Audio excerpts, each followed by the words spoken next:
Akhirnya Ken memutuskan untuk menggendong anak sulungnya lebih dulu. Dia akan mengurutkan dari baby A sampai baby E. Pria tampan yang sedikit frustasi itu menarik nafas dalam-dalam, lalu membuangnya secara perlahan. Dia mengambil baby A dari gendongan Nova, babysitter yang ditugaskan untuk menjaga bayi tampan itu. Hingga kini baby A menangis dalam gendongannya. Ken menepuk-nepuk pantat baby A agar bayi tampan itu sedikit lebih tenang, karena dia suka melihat Zoya melakukan hal itu pada anak-anaknya. Kap, kap. Anak tampan masa menangis. Lihat Daddy yang tampannya di atas rata-rata saja tidak menangis, ucap Ken untuk menenangkan sang anak, padahal dia tengah memuji dirinya sendiri. Para babysitter yang ada di sana sontak menahan tawa dengan melipat bibir ke dalam, takut tawa mereka pecah, akibat mendengar ucapan sang tuan yang tingkat kepercayaan dirinya melebihi tingginya angkasa. Namun, bukannya tenang, baby A malah semakin menangis kencang. Dia menggeliat mencari sesuatu yang bisa digapai oleh mulutnya. Dan hal itu membuat Ken gelagapan. Tak hanya baby A, semua bayi yang ada di kamar itu menangis bersahut-sahutan. Ayah 5 anak ini semakin ketar-ketir, dia mengusap kepala baby A juga yang lainnya secara bergantian. Loh, kok malah semakin menangis? Jangan menangis lagi dong, Mommy sedang capek, sayang, ucap Ken. Bayi-bayi itu mana mengerti orang tuanya sedang lelah atau tidak, karena yang bisa mereka rasakan hanya haus dan lapar. Tuan, biar saya ambil susu dulu untuk mereka, mungkin mereka lapar, ucap Nova untuk pamit. Aduh, kenapa tidak dari tadi? Ya sudah sana. Ken langsung mengusir wanita itu dengan tangannya. Lalu kembali menimang-nimang putranya. Wanita itu berlalu dari kamar tersebut untuk mengambil susu yang pastinya sudah tersedia di dalam kulkas. Dia tinggal menghangatkannya saja. Dalam satu waktu Nova mengambil 5 botol susu untuk masing-masing bayi, lalu mengisinya dengan cairan putih tersebut. Sementara di dalam kamar, baby A tetap tak mau diam. Akhirnya Ken mencoba menggendong bayi-bayi lainnya, dan sialnya sampai baby D, tidak ada yang mau diam sama sekali. Kini giliran baby E, dan tepat pada saat itu Nova kembali dengan satu nampan yang berisi 5 botol susu. Lain daripada yang lain, tangis baby E justru langsung mereda, dan hal itu membuat Ken sedikit merasa lega. Dia mengukir senyum kecil, lalu menimang-nimang putrinya. Kemari, aku minta susu untuk Elle, ucap Ken sambil mengulurkan tangannya. Putri Daddy yang pintar, puji pria tampan itu, apalagi melihat Elle langsung lahap menyusu. Namun, PR-nya tak berhenti sampai di sana, karena keempat putranya tetap tak mau tidur, meski sudah diberi susu ataupun digendong.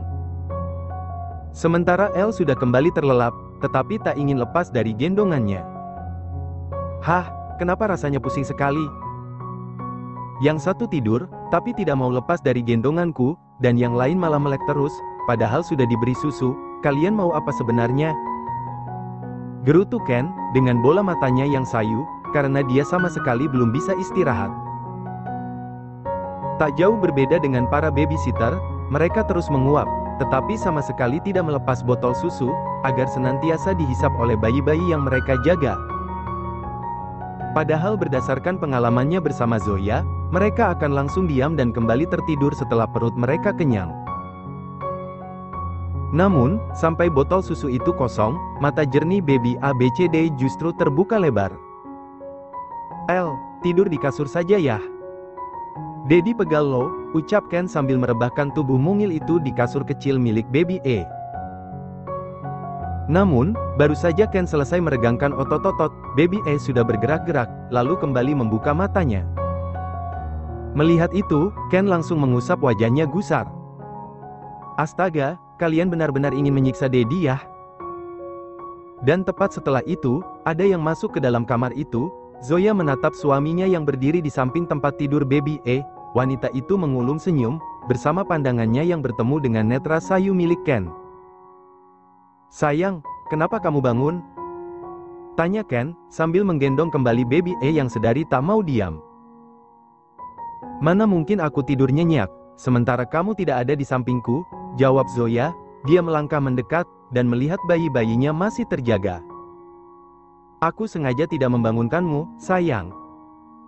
Takut kamu lelah, ujar Ken, mengecup puncak kepala Zoya sekilas. Ibu muda itu memang terlihat kelelahan, tetapi dia benar-benar tak bisa menyerahkan tugas mengurus bayi pada semua babysitternya. Zoya ikut turun tangan, mengelus satu persatu punggung anaknya, hingga mereka terlelap. Dan Ken menatap itu dengan takjub, seperti sebuah keajaiban, bayi-bayi itu langsung memejamkan mata, begitu merasai sentuhan ibunya. Sayang kamu hebat, puji Ken. Namun, baru saja mengatakan itu, Baby A kembali terbangun. Loh, dia bangun lagi. Kebiasaan, ucap Zoya. Ken menatap istrinya dengan mengerutkan dahi. Kebiasaan apa, baby? Zoya menghela nafas. Dia tidak akan tidur sebelum minum susu langsung dari sumbernya. Cih, dia benar-benar anakku. Pagi harinya, dengan wajah kurang tidur, Ken bangun. Meski begitu dia tetap tersenyum, karena pada saat Ken membuka mata, dia langsung disuguhi wajah Zoya. Wanita yang akan Ken pastikan selalu berada di sampingnya, Ken mengecupi pipi Zoya bertubi-tubi, untuk memulai pagi yang cerah ini. Dia harus cepat bangun, karena akan ada meeting dengan kliennya yang berasal dari luar negeri. Tanpa membangunkan Zoya, Ken langsung beranjak ke kamar mandi, dan bersiap-siap ke perusahaan. Sebisa mungkin Ken tidak mau membuat Zoya stres, karena itu semua akan berakibat fatal pada kondisi mental ibu menyusui. Kelima bayi mereka pasti akan merasakan apa yang dirasakan ibunya. Setelah memakai baju kemejanya, Ken tak langsung memakai jas, dia justru menggulung baju itu sampai ke siku.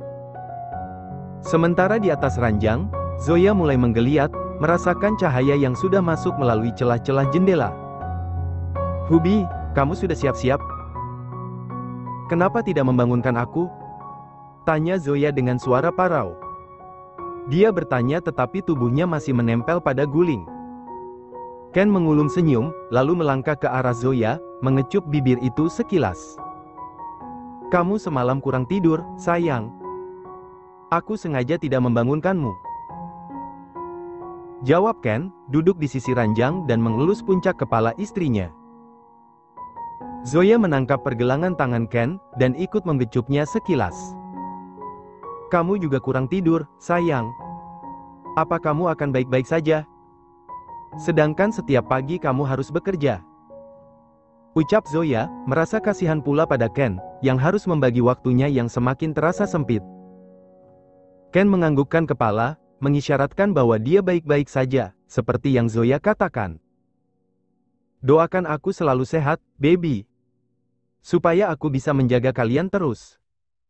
Zoya tidak bisa untuk tidak meleleh, rasanya dia rindu sekali bermanja-manja dengan Ken, semenjak kehamilannya bertambah besar, dan sampai sekarang, mereka belum pernah lagi menyatu. Zoya rindu, tetapi si ular piton masih belum bisa melakukan ritualnya. Hingga akhirnya Zoya bangkit, dan lebih dulu memulai mencium bibir Ken, meski tidak menyatu mereka masih tetap bisa bermesraan. Ken mengulum senyum, hatinya selalu berdesir saat Zoya lebih dulu meminta semuanya. Seolah wanita itu tengah menunjukkan rasa cintanya pada Ken, dan Ken sangat suka itu. Zoya jelas tahu bagaimana prianya, kali ini dia tidak akan kalah begitu saja. Zoya menyes asteris P bibir Ken, membuat gerakan brutal, sehingga Ken merasa tertantang. Rasa panas itu mulai naik ke atas puncak ubun-ubun, lupa sudah dia pada meeting hari ini kalau sudah urusan dengan sang istri. Bahkan Bilila tak berani naik untuk memanggil keduanya, sementara di bawah sana Ron sudah menunggu Ken di meja makan bersama dengan kakek Abian. Namun, yang ditunggu-tunggu justru masih menuntaskan hasrat yang bergemuruh di dalam dada. Ken menyes asteris P kuat bibir Zoya, wanita itu melenguh merdu, meringsekkan tubuhnya ke ranjang, sementara kedua tangannya mencengkram dada Ken, hingga kemeja itu lusuh. Namun, pekikan Zoya menghentikan kegilaan Ken, pria itu langsung menarik diri dan menatap wajah istrinya yang terlihat kesakitan. Sayang, ada apa? Tanya Ken cemas, mengusap wajah Zoya dengan lembut, dia takut melakukan kesalahan. Ken langsung mengancingkan kembali kemejanya, lalu berbaring di sisi Zoya. Asiku terasa penuh, rasanya sakit, Hubi, ujar Zoya jujur, wajahnya menampakkan rasa nyeri yang memenuhi dadanya. Mendengar itu, Ken pun mengerti, dia bangkit dari atas ranjang. Aku ambil dulu ya alatnya. Ujar pria tampan itu, tetapi Zoya menahan tangan Ken, hingga Ken menoleh ke belakang. Pria itu bertanya dengan sorot mata. Zoya menarik lengan Ken, agar suaminya mendekat, dan Ken pun patuh. Dia menangkup satu sisi wajah Zoya. Ada apa, sayang? Aku mau Hubi yang membantuku mengeluarkannya, ucap Zoya, membuat Ken mengernyit. Belum sempat kembali bicara, Zoya sudah menarik kepala Ken, membenamkan wajah itu hingga kini sang ular kembali menemukan makanannya. Ken melepas susuannya begitu pintu kamar mereka diketuk dengan keras. Nafas kedua orang itu terengah-engah, bahkan Zoya sudah menunjukkan wajah sensual, seperti menginginkan sesuatu yang lain. Sayang, benahi pakaianmu. Aku keluar untuk lihat dulu, ucap Ken, dan Zoya langsung mengangguk mengerti. Ken mengusap wajahnya, lalu turun dari atas ranjang menuju daun pintu. Saat dia membuka sedikit benda persegi panjang itu, ternyata dilihatnya sang pengasuh yang mengurus baby A ada di luar sana. Nova berdiri dengan cemas, tetapi begitu melihat Ken, wajahnya langsung sumringah, seolah rasa gundahnya hilang begitu saja. Sebelum bertanya, Nova sudah lebih dulu buka suara, membuka Ken bungkam. Maaf, Tuan. Baby A menangis terus, padahal saya sudah mengganti popoknya dan memberi dia susu. Tetapi dia tetap tidak mau, jelas Nova, yang langsung membuat Ken terperangah dan merasa tertangkap basah. Dia bergerak merasa bersalah, mengusap tengkuk mengingat apa yang barusan dia lakukan bersama Zoya. Apa dia tahu, kalau makanannya aku ambil? Masa bayi bisa tahu sih? Kan dia tidak lihat. Bukannya menjawab ucapan Nova, Ken malah bertarung dengan pikirannya sendiri, bertanya-tanya apa penyebab utama yang membuat anak sulungnya itu menangis. Tuan, panggil Nova, membuyarkan lamunan Ken. Pria tampan itu langsung mengangkat kepala, menatap Nova dengan cengiran yang membuat wanita itu mengernyit heran. Diberitahu kalau anaknya menangis, kok malah cengar-cengir begitu, tuannya ini sedikit aneh. Ah, iya. Lalu bagaimana dengan yang lain? Apa mereka menangis juga? Tanya Ken. Nova menggeleng cepat. Tidak, Tuan. Tapi kalau mereka terus-menerus mendengar baby A menangis, pasti mereka akan ikut bangun juga. Jelas wanita itu. Di atas ranjang, Zoya mengangkat wajahnya, ingin tahu siapa yang datang dan apa yang sedang mereka bicarakan. Karena merasa penasaran, akhirnya wanita beranak 5 itu ikut turun, dan menimbrung bersama kedua orang itu. Hubi, ada apa? Tanya Zoya menatap Ken, lalu beralih ke arah Nova. Ada apa, Nov? Apa ada sesuatu terjadi? Tanyanya ingin cepat-cepat mendapat kejelasan. Nova membungkuk dalam, untuk meminta maaf melalui gerakan tubuhnya. Maaf, Nyonya. Baby dari tadi menangis terus. Padahal saya sudah mengganti popok dan memberinya susu. Tapi dia tetap rewel. Jawab wanita itu, jawaban yang sama seperti saat Ken bertanya. Mendengar penjelasan Nova, Zoya langsung melebarkan kelopak matanya. Dia melirik Ken, dan ternyata pria itu juga sedang menatap ke arahnya. Mereka seperti memiliki pertanyaan yang sama. Tak ingin menduga-duga, Zoya segera melangkah ke kamar sang anak.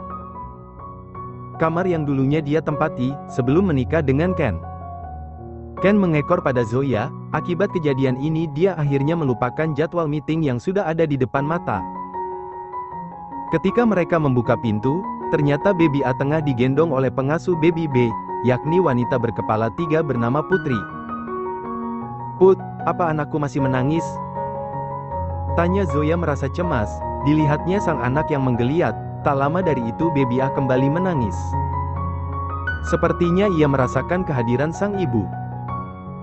Zoya pun meminta baby A dari gendongan Putri, ajaib tanpa harus menunggu baby A langsung berhenti menangis, dan berganti membuka mulut mencari sesuatu yang bisa dia gapai dengan benda mungil itu.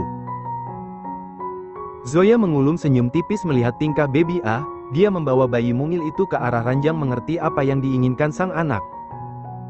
Baby tahu ya, miminya diambil Dedi? Tanya Zoya mengajak baby A bicara. Wanita terkekeh, lalu menciumi seluruh wajah anak sulungnya. Sementara Ken langsung menelan ludah dan menghela nafas panjang. Hah, sepertinya untuk kedepannya dia harus lebih berhati-hati, karena sang anak kini mulai mengerti, bahwa sumber makanannya telah ia curi. Semua babysitter yang ada di sana sontak senyum-senyum mendengar ucapan Zoya. Belum lagi mereka sempat melihat gurat kecewa di wajah sang tuan. Sepertinya tebakan Zoya benar adanya, Baby A menangis karena makanan favoritnya diambil oleh sang ayah.